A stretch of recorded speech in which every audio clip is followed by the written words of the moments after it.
Je m'appelle Myrtille Monfay, j'ai 19 ans et je suis dépressive depuis mon enfance et je l'ai su que là, à partir d'octobre, à ma première tentative de suicide. Il n'y avait plus rien qui sortait, même juste le fait de se mutiler, ça suffisait pas. Donc j'ai pris les médicaments que j'ai trouvés, des calmants, des somnifères, j'ai vidé mes boîtes. Quand mon copain est rentré et qu'il m'a trouvée, c'est là que je me suis rendu compte que c'était une tentative pour de vrai. Et cette fois-ci, je m'étais pas fait du mal pour me faire du bien, je m'étais fait du mal pour mourir. Ça a été très dur d'être en psychiatrie parce que dans mon enfance, j'étais malade à partir de mes 8 ans. Vers mes 10 ans, c'est là où j'ai été pour la première fois en psychiatrie et je me sentais pas à ma place parce que pour moi, j'étais malade physiquement et pas mentalement.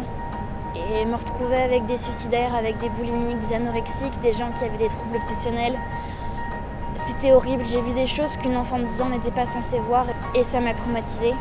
La psychiatre a été claire avec moi. Je suis pas en prison. Je sors quand je me sens prête à sortir. Dans la rue, j'ai pas confiance en moi. Même si je peux être à côté de quelqu'un, un ami, mon copain, de la famille, je sais que je peux faire une connerie en l'espace de 2 secondes juste sur un coup de tête parce que ça va pas. C'est très dur de vivre avec quelqu'un en dépression. Déjà, les gens en général ont très peur du mot dépression, ça fait fuir. On pense tout de suite à la folie, même si c'est pas contagieux, on a l'impression que ça va l'être, que si on s'approche de quelqu'un qui est en dépression, on va être dépressif aussi. Personne n'avait compris que j'étais en dépression avant un moment. C'est quand je suis passée à l'acte que les gens l'ont compris. Et maintenant que les gens le savent, ils se comportent différemment avec moi. Ils ont peur de dire les mots qu'il faut pas, de ne pas avoir le bon comportement, d'avoir peur que je fasse une crise d'angoisse d'un coup. Mes actions, mes décisions, mes paroles peuvent atteindre les autres et ça me fait très peur. Là, il y a 2 mois, j'ai décidé de me prendre en main. Alors je suis allée moi-même à l'hôpital. Cette fois-ci, c'était à moi de prendre mes décisions. Surtout quand, pour ma part, j'ai compris que j'étais en dépression depuis des années et qu'il suffisait juste que je me prenne en main plus tôt. Et au lieu de me détruire psychologiquement, physiquement, parce que tomber en dépression, ça peut avoir énormément de séquelles. Sur les bras, dans les organes, j'ai pris 20 kilos.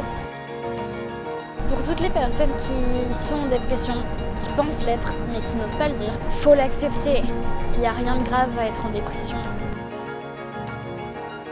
La vie n'est pas parfaite et c'est pas parce qu'on pense avoir des problèmes qui sont moins graves que d'autres qu'on doit ne pas en parler parce qu'il faut vraiment pas nier ce qu'on ressent, ce qu'on est.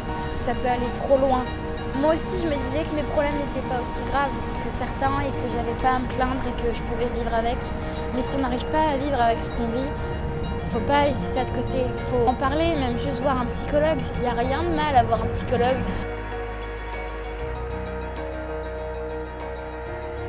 Et le retour à la réalité est vraiment dur.